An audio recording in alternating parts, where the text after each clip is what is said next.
नमस्कार। Vastu solution India में आपका हार्दिक स्वागत। दोस्तों, हर रोज की भांति एक बार फिर आपसे रूबरू हो रहा हूं। आज का जो विषय है वो विषय है एकतरफा निर्णय और वास्तु के प्रभाव। कौन से वास्तु दोष की वजह से व्यक्ति एक तरफा निर्णय लेता है, चाहे वो घर हो, चाहे वो औद्योगिक इकाई हो या किसी प्रकार की अन्य कार्यस्थल हो।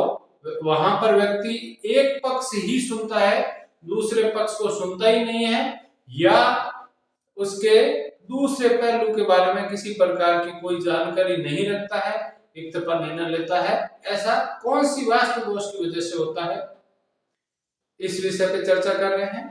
चर्चा से पूर्व में आपसे एक रिक्वेस्ट कर रहा हूं कि मेरे YouTube channel vastu solution India को सब्सक्राइब करें, जिससे कि आपको एवरी डेट की जो अपडेट है वो आपको मिले और आप वास्तु को सीखें और सीख कर अपने घर में कुछ परिवर्तन करें, कुछ अपना भला करें।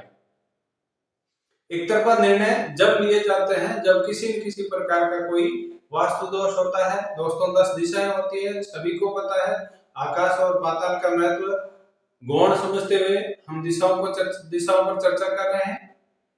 उत्तर दिशा, पूर्व दिशा, दक्षिण दिशा और पश्चिम दिशा। अब इन दिशाओं के मध्य में जो भी कोण होते हैं उनको उत्तर और पूर्व के मध्य को ईशान कोण कहते हैं, पूर्व और दक्षिण के मध्य को आग्नेय कोण कहते हैं, दक्षिण और पश्चिम के मध्य को नैऋत्य कोण कहते हैं, पश्चिम और उत्तर के मध्य को वायव्य कोण कहते हैं। इसके अलावा ब्रह्म स्थान होता है जो घर की सेंटर पॉइंट को कहा गया है। 81 पद होते हैं, 45 देवता होते हैं, 5 तत्व होते हैं, विभिन्न प्रकार के रंग होते हैं, प्रकृति का बाहरी आवरण होता है और भवन की आंतरिक साज सज्जा होती है। ये सभी मिलकर एक संपूर्ण वास्तु का या एक आदर्श घर का निर्माण करती है। उस घर में जो व्यक्ति रहता है, जो वास्तु के अनुकूल निर्णय लेता है, प्रकृति के अनुकूल निर्णय लेता है, अपने हित के अनुकूल निर्णय लेता है, और अगर इन जो बातें मैंने पूर्व में बताई थी कहीं भी किसी भी प्रकार का कोई असंतुलन है तो व्यक्ति कहीं न कहीं अपने हित को छोड़ देता है या व्यक्ति के अंदर ऐसी भावनाएं पैदा हो जाती है, नेगेटिव एनर्जी वहां पर इतनी उत्पन्न हो जाती है कि व्यक्ति अपना ही अहित कर बैठता है। सिंगल डायरेक्शन में जो निर्णय लिए जाते हैं उसके लिए मैं आपको बता दूं, सबसे जो मेजर दोष होता है वो आप कंपास ऑन करके देख लीजिए। घर के सेंटर पॉइंट पे खड़े हो जाइए, कंपास में जहां आपको 23, 24, 25, 26, 27, 28, 29 और 30 डिग्री शो हो रही है, वहां पर आप देखिएगा किसी न किसी प्रकार का मेजर या गंभीर वास्तु दोष है तो व्यक्ति एक तरफा निर्णय ही लेगा, चाहे दूसरा अपनी बात को सुनाने का लाख प्रयत्न करे, नहीं सुनेगा।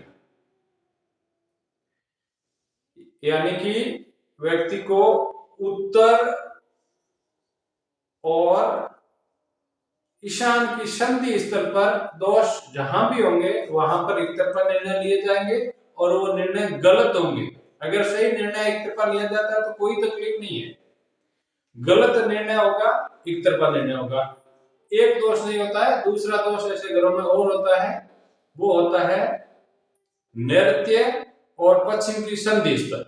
यानी कि जिस डिग्रीज की मैंने बताया था 23, 24, 25, 26, यहां से जब एक सरल रेखा खींचेंगे यानी कि 180 डिग्री का जब कोण बनाएंगे यहाँ पर, तो उस रेखा का जहां पर संपात हो गया, जहां वो रेखा भवन के अंतिम छोर पर जाके मिलेगी, वहां भी गंभीर वास्तु दोष होंगे। और ऐसी जगह पर वास्तु दोष होते हैं तो निर्णय तो गलत होते ही होते हैं, साथ में ऊपर वाले से किसी न किसी प्रकार की प्रकृति से आपदा झेलने की भी संकट बन जाते हैं, यानी कि अनहोनी घटना का भी अशुभ संकेत मिल जाता है। तो दोस्तों, अपने घर को सुधारिए, अपनी दिशाओं को सुधारिए, दिशाएं आपकी दशाएं सुधार लेगी, ये वास्तु कहती है। और वास्तु अपने आप में शाश्वत सत्य है। जय माता दी, धन्यवाद।